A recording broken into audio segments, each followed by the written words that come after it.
குடும்பத்தோடு தான் நான் பேசுவேன். மேடம் நான் ஒர்க்கிங்ல இருக்கேன் மேடம். எனக்கு கல்யாணம் ஆகி 4 வருஷம் ஆகுது. சரி.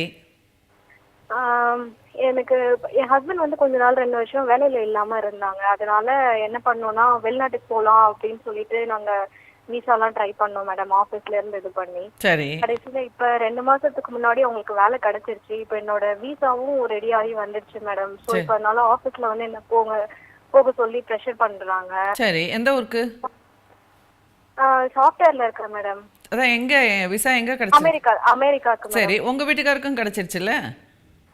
அவருக்கு வந்து டிபெண்டன்ட்ல தான் மேடம் போற மாதிரி இருக்கு. அப்ப அவர் வேலை செய்ய முடியாது, நீங்க மட்டும் தான் வேலை செய்ய முடியும். ஆமா மேடம். இப்ப அவங்களுக்கு அப்ப வந்து வேலையில இல்லாத இருந்ததுனால நாங்க வந்து ப்ராசஸ் பண்ணோம். கடைசியில இப்ப வந்து அவங்களுக்கு 2 மாசத்துக்கு முன்னாடி நல்ல ஜாப் கிடைச்சிருச்சு. சோ அவங்க இதாயிட்டாங்க. இப்போ உங்க வீட்டுக்காருக்கு நல்ல ஜாப் கிடைச்சிருச்சு சென்னையிலே?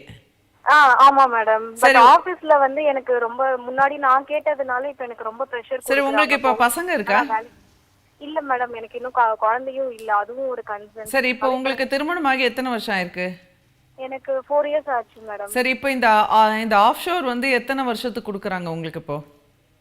இது வந்து எனக்கு லாங் டேர்ம் தான் மேடம் கிடைச்சிருக்கு விசா. எனக்கு மினிமம் 1 இயர் ஆகுது நாங்க இருக்கணும்ன்ற மாதிரி சொல்றாங்க. 1 இயர் ஒன்றும் பிரச்சனையே கிடையாது. போய் ஜாலியா போய் இருந்துட்டு காசு சம்பாதிச்சுட்டு வந்துருங்களேன்.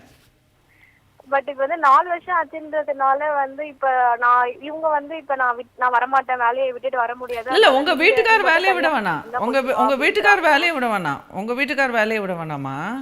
உங்க வீட்டுக்கார் சென்னையிலே இருக்கட்டும் வேலை பார்த்துட்டு. Okay madam. நீங்க மட்டும் போங்க. ஒரு 1 இயர் தானே. சரி மேடம். நீங்க மட்டும் போயிட்டு வாங்க. நடுவில் ரொம்ப மிஸ் பண்ணாருன்னா அங்கேருந்து டிக்கெட் அனுப்புங்க. அங்க உங்களுக்கு டாலர்ஸ்ல நிறைய காசு வரும். 1,00,000 ரூபான்றது பெரிய விஷயம் இல்லை. நடுவில் உங்கள் வீட்டுக்கார் ஒரு மாதம் லாஸ் ஆஃப் பே லீவ் போட்டுட்டு வரட்டும். அமெரிக்கா சுற்றி பாருங்க. உங்கள் வீட்டுக்காரும் சுற்றி பார்க்கட்டும். ஜாலியாக ஒரு 1 இயர் என்ஜாய் பண்ணிடுங்க. ஒரு கேர்ள் ஃப்ரெண்ட் பாய் ஃப்ரெண்ட் மாதிரி இருங்க. அப்புறம் நடுவில் வந்து அவருக்கும் ஏதாவது ஜாப் ஆப்பர்ச்சுனிட்டிஸ் வருதாங்கிறத அங்கே போய் எக்ஸ்ப்ளோர் பண்ணுங்க ஏதாவது ஒரு விதத்தில். ஸோ அது மாதிரி ஏதாவது இருந்ததுனாக்கா அப்போ அவரும் போகலாம். அது மாதிரி கொஞ்சம் பாசிட்டிவாக திங்க் பண்ணுங்கள். யாரும் வேலையை விட வேணாம், வர முன்னேற்றத்தையும் தடுத்துக்க வேணாம். 1 வருஷம் ஓடிடும். இப்போ தான் ஸ்கைப் இருக்குது, வீடியோ கால் இருக்குது, வாட்ஸ்அப் கால் இருக்குது. பெரிய விஷயம் இல்லையேம்மா. சரி சரி மேடம். நான் காலையில ரொம்ப கன்ஃபியூஸ்டா இருந்தேன். அப்புறம் உங்கள்ட்ட பேசுனா கொஞ்சம் ரிலீஃபா இருக்கும்ன்றதுக்காக தான் கால். ஈஸியாக 1 இயர்ல ஈஸியாக போயிடும். எத்தனையோ பேர் வந்து பாவம் ஆர்மிலெல்லாம் எவ்வளோ வருஷக்கணக்கில் இருக்காங்க குடும்பத்துக்காக. இல்ல மேடம், எனக்கு ரொம்ப இன்னொன்று என்ன 4 வருஷம் ஆயிடுச்சுன்றதுனால. இல்லை குழந்தையெல்லாம் வந்து 5 வருஷம் 6 வருஷம் கழிச்சு கூட பெற்றுக்கலாம். அது ஒன்றும் ப்ராப்ளம் இல்லை. சரியா? அப்படியே நீங்கள் ரொம்ப மிஸ் பண்ணீங்கன்னா கூட உங்களுக்கு அங்கே போகணுன்னா சேலரி நிறைய கிடைக்கும். நீங்கள் வந்து 1,00,000 ரூபா தான் ஆகும் டிக்கெட் அனுப்பிச்சிங்கன்னா உங்கள் வீட்டுக்கார் வர போகிறாரு. டூரிஸ்ட் விசா வாங்கிடுங்க, வாங்கி வச்சுக்கோங்க. எப்போனா வந்து பார்த்துக்கலாம். என்ன இப்போ உங்கள் வீட்டுக்காருக்கு எவ்வளோ சேலரிங்க? எங்க ஊர்ல வந்து இப்போ 60 வாங்குறாங்க. 60 வாங்குறாருல, பரவாயில்ல. ஒரு வாரம் லீவ் போட்டுட்டு வரட்டும். வேலையை விடுறதுக்கு பதிலாக என்ஜாய் பண்ணுங்க, செலவழிச்சிட்டு என்ஜாய் பண்ணுங்க, வேலையை விடாதீங்க.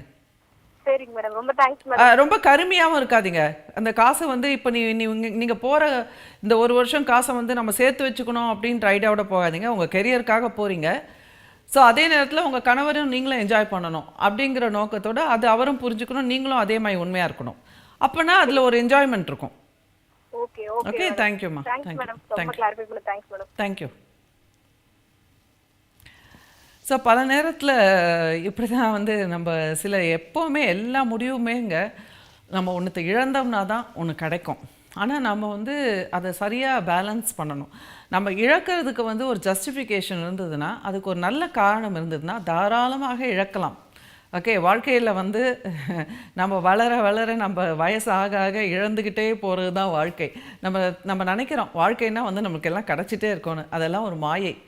ஆக்சுவலாக வாழ்க்கை போக நமக்கு என்னென்ன கிடைக்குதோ அதுக்கேற்ற மாதிரி நம்மளோட ஆரோக்கியம் குறைஞ்சிட்டே தானே வருது. ஸோ இது வந்து ஒரு ஃபிலாசபி, மேத்தமேட்டிக்கல் ஈக்குவேஷன் தான். ஸோ அதனால் இழப்பதற்கு அச்சமே படாதீங்க. ஓகே. அதுதான் நேச்சுரல் ப்ராசஸ். ஆனால் நான் சொன்ன மாதிரி அது நமக்கு வந்து வாழ்க்கையில் ஒரு நல்ல ஒரு ரீசன் இருக்கா அப்படிங்கிறத பார்க்கணும்.